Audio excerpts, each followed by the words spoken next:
Hello everyone, मेरा नाम कृष्ण। आज जो हम लोग पढ़ने वाले हैं काफ़ी मज़ेदार टॉपिक पढ़ेंगे। इसमें बहुत कुछ तुम्हारे दिमाग में से क्लियर होंगे। और मैं अगर इसको दूसरी लैंग्वेज में कहूँ कि मैक्सिमम क्वेश्चन इसी जगह से आते हैं, क्योंकि इस जगह क्वेश्चन फ्रेम होने की ज़्यादा गुंजाइश रहती है, इसलिए यहाँ से क्वेश्चन ज़्यादा पुटअप किए जाते हैं। तो यहाँ हम पढ़ने वाले हैं टाइप्स ऑफ केमिकल इक्विलिब्रियम। अगर अभी तक जिसने केमिकल इक्विलिब्रियम ढंग से ना पढ़ा हो वो प्रीवियस वीडियो में जाके देख सकता। काफ़ी मज़ेदार तरीके से मैंने समझा है अपनी स्टाइल में, ताकि तुम्हें कोई भी चीज़ रटने की ज़रूरत ना पड़े। देखो, दो प्रकार के होते हैं बेसिकली। देखो, एक होमोजीनियस, क्या होता है होमोजीनियस इक्विलिब्रियम। अरे पता है इसमें कुछ नहीं, ये ढेर सारे डेफिनेशन आते हैं। पता तुम भी ऐसे कुछ अपनी मर्जी से कुछ भी लिखते जाओ ना, तो मैं भी सब कुछ लग गया। देखो सबसे पहले समझो होमोजीनियस का मतलब क्या होता है। होमोजीनियस का मतलब होता है कि all components of system are in same phase. मतलब जितने भी किसी भी जगह कंपोनेंट हैं उन सब की क्या होना चाहिए, सेम फेस होना चाहिए। अगर मान लो कोई अगर सॉलिड है तो पूरे सॉलिड होना चाहिए, अगर लिक्विड है तो पूरे लिक्विड होने चाहिए, अगर गैस है तो पूरे गैस होने चाहिए। इसका मतलब होता है ये। चलो फिर भी डेफिनेशन लिख लो कि होमोजीनियस इक्विलिब्रियम की डेफिनेशन क्या है। ये रही हमारी सिंपल सी डेफिनेशन। वीडियो पॉज करके पूरा लिख सकते हो, उसमें कोई बड़ी दिक्कत नहीं है। जैसे अगर मैं तुम्हें कोई एग्जाम्पल दूँ, जैसे तुम कोई भी एग्जाम्पल सोच लो। जैसे nitrogen A B gases form में होती है, hydrogen A B gases form में होती है।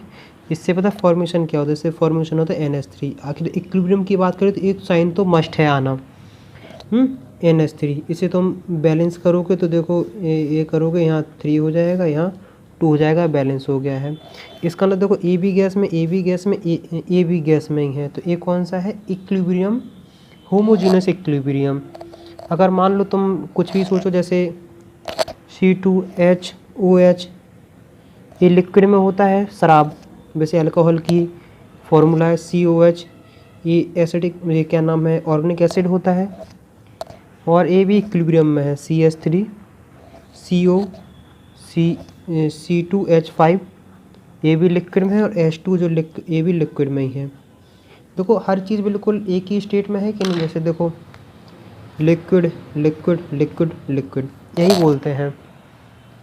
अब इम्पॉर्टेंट वो है, एक है जिसको दूसरा लिखो, वो लिखो हेट्रोजीनियस इक्विलिब्रियम। हेट्रोजीनियस इक्विलिब्रियम का मतलब होता है कि जितने भी उसमें कंपोनेंट्स हैं उसमें से एक किसी ना किसी की अलग स्टेट रहेगी। अगर मान लो 4 लोग हैं तो उसमें से मान लो कि 3 लोग सॉलिड में हैं, तो एक देखना लिक्विड या गैस में पाया जाएगा। इसी का मतलब यही है। अब इसी को हम लोग चलो पढ़ते हैं, इसकी डेफिनेशन लिख लो। देखो इसकी सिंपल सी डेफिनेशन में पता क्या रखना है, यहाँ से लेके यहाँ तक पूरा सेम उतार देना। यहाँ जो सेम लिखा है ना, वहाँ बस डिफरेंट लिख देना। तुम डिफरेंट लिख लोगे पूरी की पूरी वही इक्वेशन, और जहाँ होमोजीनियस लिखा है ना वहाँ हेट्रोजीनियस लिख देना। तुम्हें कोई नई डेफिनेशन याद करने की ज़रूरत ही नहीं है। अब देखो इसको हम थोड़ा एग्जाम्पल समझते हैं। इसका एग्जाम्पल है, जैसे कैल्शियम कार्बोनेट जानते हो, सब लोग सुन रखा होगा। ये सॉलिड में होता है बेसिकली। इसकी इक्विलिब्रियम रिएक्शन कैल्शियम ऑक्साइड, ये सॉलिड में होता है, लेकिन जो CO2 गैस बनती है वो गैस में होती है। ये चीज़ सॉलिड में, ये चीज़ सॉलिड में, लेकिन ये वाली लिक्विड में, इसलिए इसका नाम रखा है हेट्रोजीनियस।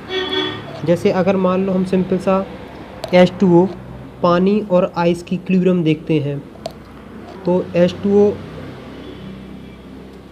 ये चीज़ लिक्विड में है, ये चीज़ गैस में, ये रहा है हेट्रोजीनियस। यहाँ तक मेरे हिसाब से तुम्हें काफ़ी हद तक समझ में आ गया होगा। अब चलो हम लोग आगे आगे बढ़ते हैं कि यहाँ कुछ कुछ देखो कुछ चीज़ें यहाँ बाय कन्वेंशन के लिए, बाय कन्वेंशन अब हम लोग वही फॉर्मूला यूज़ करते हैं कि जो प्योर होते हैं ना, कंसंट्रेशन ऑफ ऑल प्योर, याद रखना, all pure solid and liquid, उन सब की हम वैल्यू पता क्या लेते हैं, यूनिटी लेते हैं, मतलब 1 लेते हैं। जैसे अगर मान लो सॉलिड इसकी वैल्यू भी 1 लेते हैं, बता रहे हैं एग्जाम्पल से, और लिक्विड इसकी भी वैल्यू हम 1 लेते हैं, अभी बता रहे हैं। देखो अब तुम्हें यहाँ से समझ में आएगा। जैसे देखो हमने अभी एग्जाम्पल देखा, कैल्शियम कार्बोनेट, सिंपल सा हर कोई जानता है, CaCO3, ये इक्विलिब्रियम में है, तो मतलब बेसिकली हीट दोगे तभी ये ब्रेक होता है।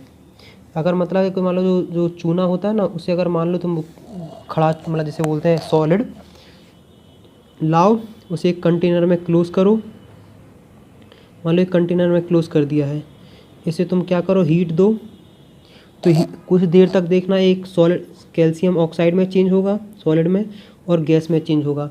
एक समय ऐसा आएगा, जैसे इससे देखो हमने कैल्शियम कार्बोनेट सॉलिड था, इसे हमने हीट दी, कैल्शियम ऑक्साइड ये सॉलिड ही होता है, और CO2 जो गैस निकलती है वो गैस होती है। कुछ समय तक, जैसे स्टार्टिंग में तुमने लिया, ऐसा लिया, एक चूने का पत्थर रखा, तुमने हीट दी, तो कुछ टाइम तक तो ये कैल्शियम ऑक्साइड और कार्बन डाइऑक्साइड बनाएगा, लेकिन जैसे ही इक्विलिब्रियम अटेन कर लेगा तो ये दोनों मिलके इसे बनाने लगी, ये वाला ऐसे बनाएगा, ये वाला इसी कंडीशन को बोलते हैं इक्विलिब्रियम। देखो सुनो, ये सॉलिड, ये गैस, अगर हमें इसका पता क्या लिखना है, इक्विलिब्रियम कांस्टेंट, क्या लिखना है, इक्विलिब्रियम कांस्टेंट। तो कैसे लिखे थे, हमने बोला था कि कैसे लिखते हैं, पहले प्रोडक्ट, और हमने कहा था फिर रिएक्टेंट। बैलेंसिंग बहुत अच्छे से सीखना, अगर बैलेंसिंग नहीं आती तो उसे एक बार सीखो। प्रोडक्ट में कौन है, कैल्शियम ऑक्साइड सॉलिड फॉर्म में, और CO2 गैस फॉर्म में, कन्फर्म, और कैल्शियम कार्बोनेट सॉलिड फॉर्म में। हमने कहा जिसको तुम सॉलिड ले रहे हो उसकी वैल्यू तुम्हें क्या रख देनी है, उसकी वैल्यू रख देनी है 1, इसकी वैल्यू 1 रख दो, और इसकी वैल्यू 1 रख दो, तो की वैल्यू क्या हो जाएगी, CO2 गैस। क्लियर? अब आया समझ में क्लियर कि आखिरकार कैसे रखते हैं। देखो ये बेसिकली किस में हुआ, ए हुआ C में, मतलब मोलर कंसंट्रेशन में। अगर हम तुमसे यही बात पूछ लें कि किस में लगा पार्शियल प्रेशर, तो पार्शियल प्रेशर में, और अगर हम तुमसे बोलें Kp की वैल्यू निकालो, तो ऐसे निकालोगे ना, Kp equal to pressure by CO2 gas, और काम ख़त्म। तो मतलब Kp की वैल्यू तुम्हारे पास ए रही है। यहाँ तक मेरे हिसाब से तुम्हारे दिमाग में बहुत कुछ क्लियर हो गया होगा। ये pressure, partial pressure by CO2 gas. एक चीज़ और बता दें कि पार्शियल प्रेशर के तुम्हारे पास PV इक्वल टू CRT एक फार्मूला है, और एक और जो तुम्हारे पास पार्शियल प्रेशर का फार्मूला है कि P equal to number of mole upon total mole into total pressure.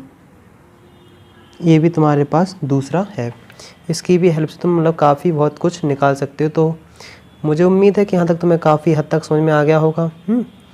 तो एक आध दो और अब लिक्विड के कर लेते हैं ताकि तुम्हारे दिमाग में वो भी क्लियर हो जाए। सब कुछ एक क्वेश्चन में इन्वॉल्व करते हैं। जैसे देखो हमने एग्जाम्पल लिया ये वाला सिंपल सा, जैसे Ag2O। देखो बेसिकली ये नाम है यार, घबराना नहीं है, बच्चे इन्हीं का नाम सुन सुन के घबराने लगते हैं। Ag2O इस सॉलिड में है, प्लस HNO3 ये एक्वेस में है। एक्वेस तो जानते होगे कि वाटर की मिक्सिंग कर दे तो इसे एक्वेस बोलते हैं, और आखिरकार इक्विलिब्रियम कंडीशन में है। तो 2AgNO3 ये बैलेंसिंग हम डायरेक्ट साथ साथ लिखते जा रहे हैं। ये भी एक्वेस होता है और H2O बनता है, ये लिक्विड होता है। अब इसका हम क्या लिखना चाहते हैं, इसकी वैल्यू निकालना करें। Kc कैसे लिखेंगे, Kc इक्वल टू, हमने कहा पहले सारे क्या लिख दो, प्रोडक्ट AgNO3 एक्वेस में है, पावर 2 लगा दो, H2O लिक्विड में है,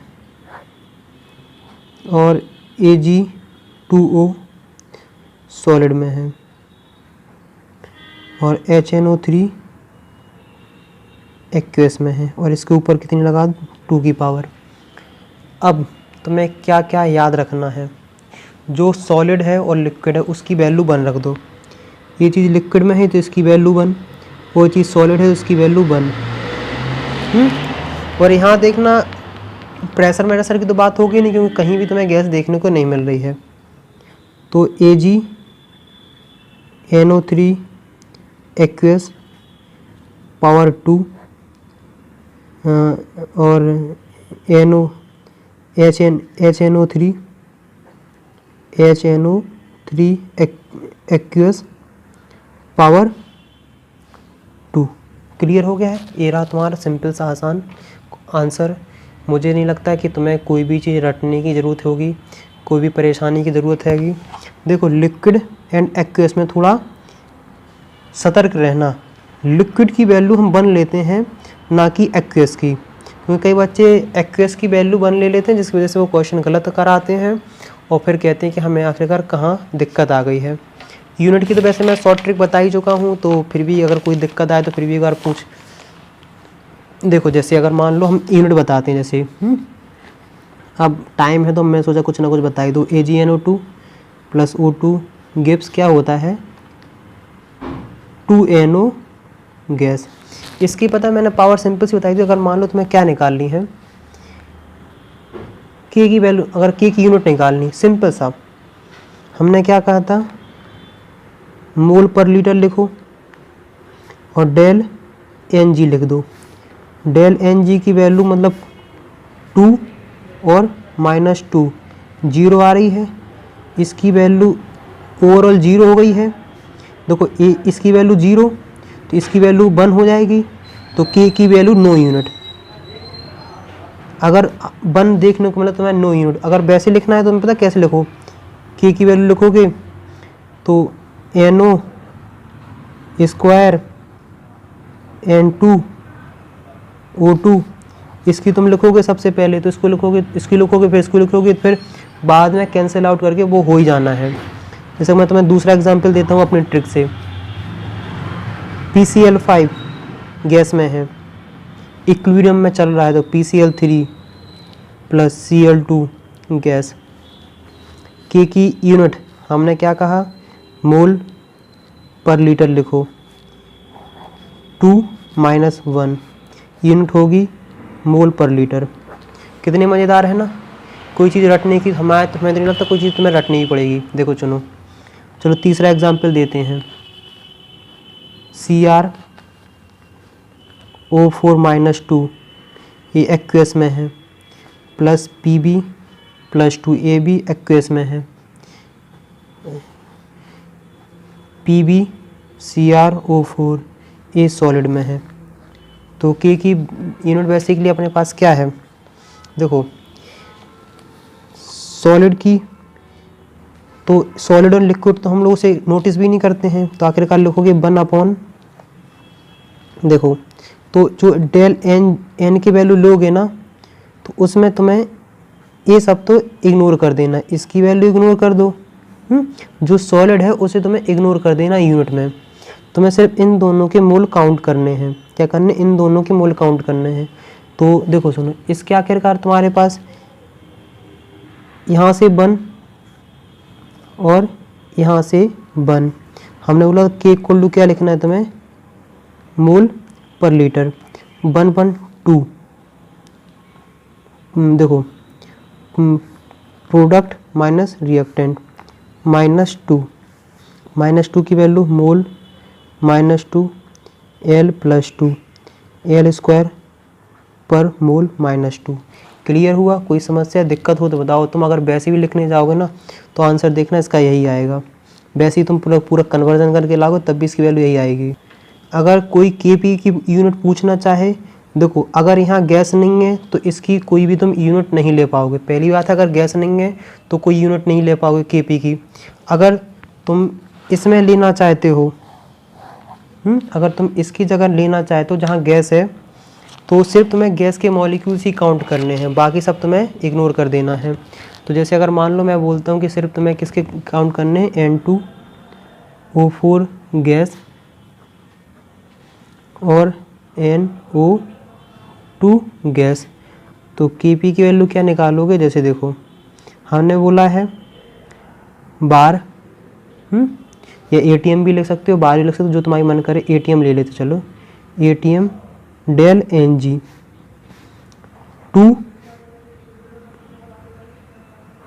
-1 तो 1 आई, इसकी यूनिट आएगी ATM। अगर हम बोलते हैं चलो PCl5 गैस में है, इससे इक्विलिब्रियम कंडीशन में है, PCl3 gas plus Cl2 gas. हमने Kp की यूनिट, तुम कहोगे ATM 1 2 2 -1 तो ATM ही इसकी यूनिट होगी। कोई दिक्कत नहीं, कोई समस्या नहीं, आराम से तुम कहीं भी कर सकते हो। तीसरा एग्जाम्पल देखते हैं, 2HI AB गैस में है, इक्विलिब्रियम H2G गैस में है, I2AB गैस में है। इस Kp की यूनिट ATM 1 और 1 2 और 2 2 -2 नो यूनिट। Clear, confirm? कोई दिक्कत, कोई समस्या हो तो बताओ। मुझे लगता है काफ़ी ज़्यादा क्वेश्चन हो चुके हैं, तो मैं अब तो कोई डाउट्स आने ही नहीं चाहिए। तो यहाँ तक अगर देख रहे हो तो अपने फ्रेंड सर्कल में वीडियो ज़्यादा से ज़्यादा शेयर करो, और कोई डाउट्स हो तो कमेंट्स में लिख के बताओ।